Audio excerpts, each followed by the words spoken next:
We got 4 portfolios to go through, and then going through the Discord critiques for the next hour after that. Should be a 2-hour stream, and then we can have a weekend. So let me just make sure I've got all this stuff up.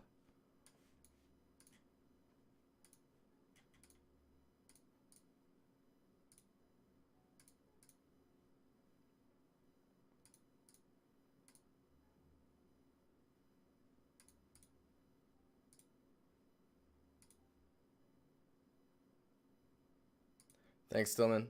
How's it going? So one of these portfolios is a level designer portfolio. I'm both excited and nervous.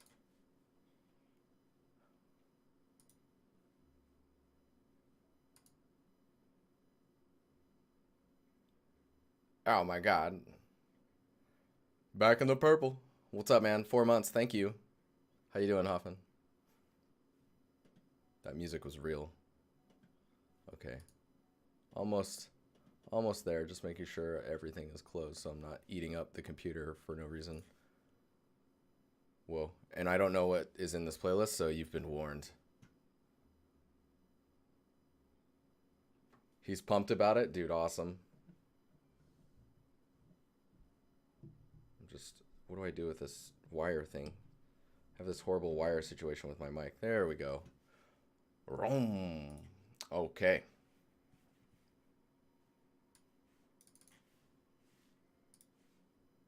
I'm gonna lower the music a bit. Oh, there it is. Paxton, what's up? Okay.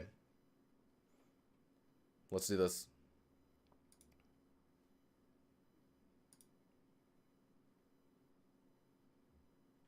Hello. Yes. So up first, we've got a substance. Whoops, a substance portfolio. Let me hang on here.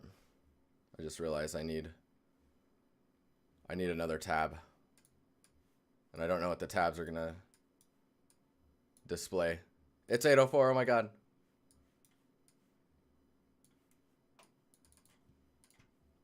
Don't want you to see my most recent browsing history.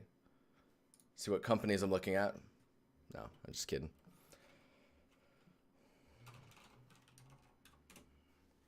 So what I'm doing is looking up to make sure I'm getting the right info when it comes to the portfolio review for that person. The list is long. Also, you guys should know. So today, 4 portfolios and then an hour of Discord critiques. For the time being, the portfolio reviews are closed just because there is a huge backlog and I need to make sure I get through all of them. But as soon as that starts to shrink pretty substantially, I'll just turn it right back on. So don't you worry. Okay, so Mr. Node.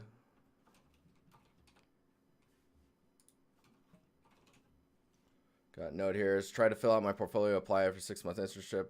I'll be in my 3rd year. Maybe it's time for reviewing it. I mean, I feel like that's not the person I'm supposed to be reading.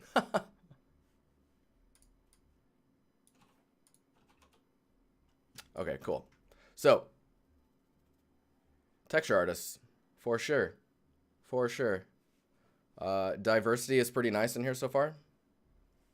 This music's real. Let me know if the music's too loud for you guys.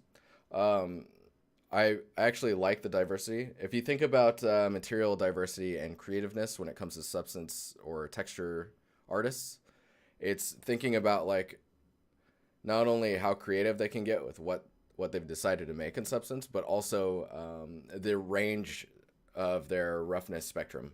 So like from the most rough materials to the most reflective, and then how they incorporate that variety inside of each material as well. So like going from like charcoal, graphite roughness all the way to like glass and metal stuff is like, that's the range you want to look for when it comes to, hey, I just want to be a substance material artist. So off the bat, I don't think there's anything particularly standing out as like, oh, that's weird. This one's actually pretty impressive, just because of the way the knots are forming. And I mean, I'm no substance artist, so when it comes to like how complicated it is to do something like that, I'm not sure. The fact that you've got the lines kind of warping to it. The lines here feel a little odd. But yeah, in general, I think the material shows quite well, at least on a sphere. I'd love to see it on like just the side of a building, just to see how it looks in context. Yeah. So when I look at all of these, I think maybe this one is the roughest quality wise. What's up, Twitching? How you doing? When I say roughest, I mean like it doesn't show as well as the others. This one's also really interesting. Cracked ice material, really getting that depth going on there. But the reason I bring this one up is it's quite noisy, and I think I mean, for it being as noisy as it is, I would assume that maybe like the little edges here and stuff would be chipped up a bit. And then these cracks are very, I appreciate that they're offset a little bit, and some of them are deeper than others. So there's some variety and shifting going on that leads it to be a little bit more natural. I think this crack here specifically is very like unauthored. You wanna call it that? Paxton, I do that later. I do that off stream. This pattern here looks very similar to if you were to just plug a note in and bring it through the proper channels to get it to author in all of the different maps correctly. So this is interesting when you start to get these like little lines. I'm not sure what these are. I guess maybe like water stains.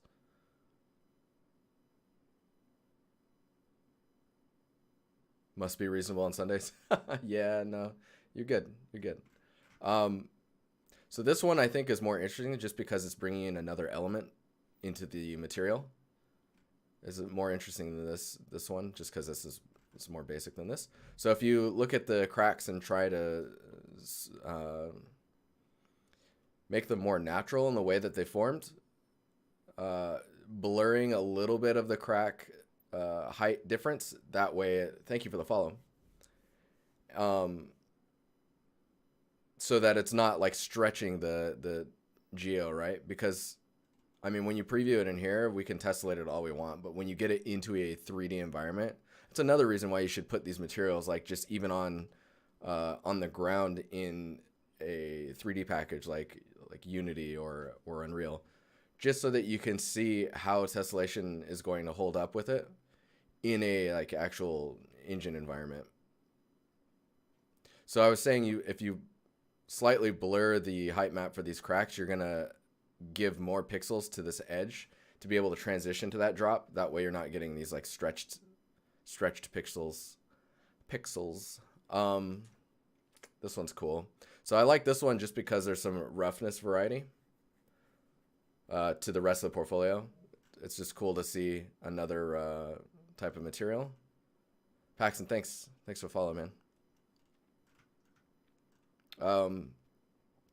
The framing that's here is a little busy pattern wise, and you have so much information happening here already that I would love to see this is more of like a clean metal with maybe like a bracket every so often. Let me think if there's another. The reason you see materials where like they have a metal beam here and then there's like padding here, and here, let me get the epic pen out. It's time to get epic.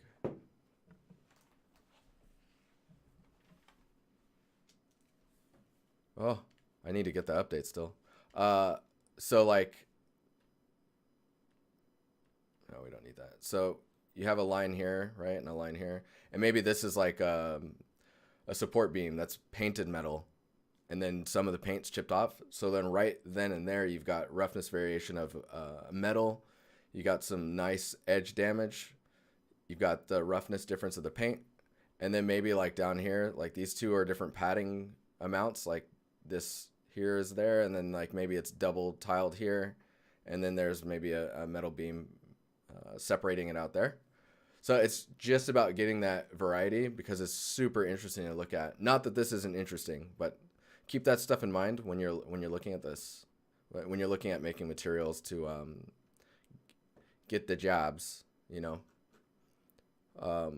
Other than that, I really like this material and the way that the like the hexagonal pattern is being reactive with the HDR that's present. Super interesting looking. It's cool. It's a nice addition to your portfolio. This one's also really nice just because it's interesting to see how you're approaching surface detail like this for rock information. And just the fact that you have these horizontal striations in the stone tells me that you're looking at reference. Paxton, how do you get the red name in Discord? Read the rules channel. The community section should tell you. But yeah, and then having that kind of dust or like powder buildup in the cracks here really helps separate out the elements while it's in direct light. Because in like PBR scenarios, the direct light of a material or direct light on a material basically masks out ambient occlusion that's in your maps as well. So ambient occlusion only truly shows up in the shadows. Just if anyone did not know that. You'll see that people are having problems with materials that are in direct light. For example, the ground with grass, like a grass substance, and it looks super flat. And you're like, why the heck? So some people, like, depending on the studio, they kind of go back and forth on like how much ambient occlusion do you actually put in the albedo, because usually that's kind of a no-no if you're trying to be PBR correct. But it's also like video games aren't truly PBR yet. We're just kind of approximating it. So to some degree, I would say putting AO in your albedo is okay. Depending on the studio, talk to your local tech artist. It's important. I mean, in general, this looks pretty solid, though. I think if you were to... Let me look at this one. So this one's super noisy. I mean, I guess, like, I would go to, like, textures.com, right? Let me check here. And just look at either them or, like, anywhere else where you can find renders of 3D scans just to see the level of, like, noise and how deep it gets. Let me see if I can find a 3D scan material.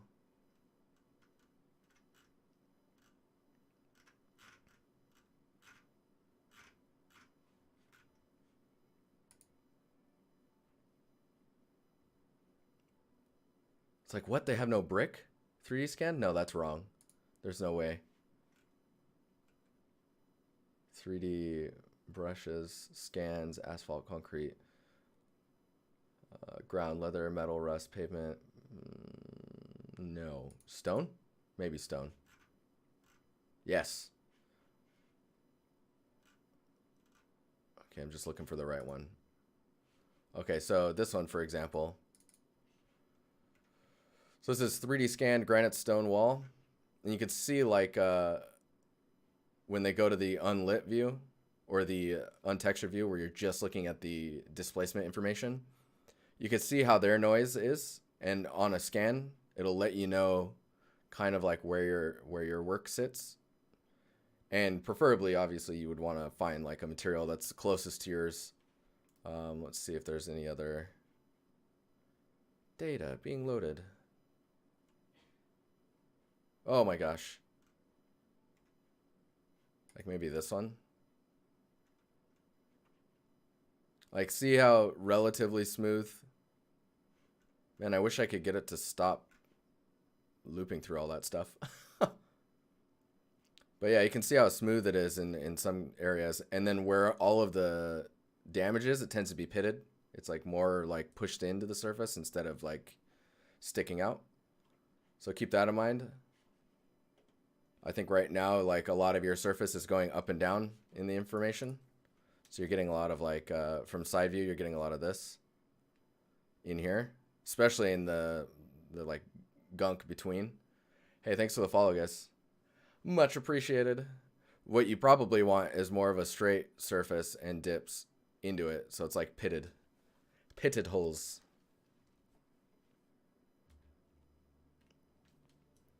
But in general, I think it's just looking at your materials really closely,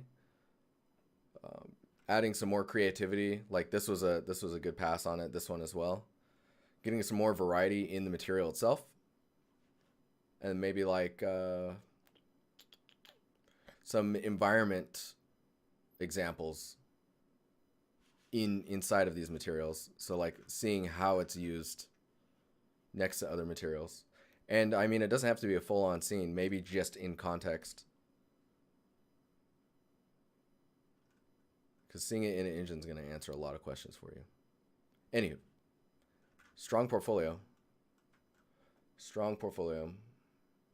Okay, let's go to the next one. I will be right back. What is that? What is that down there?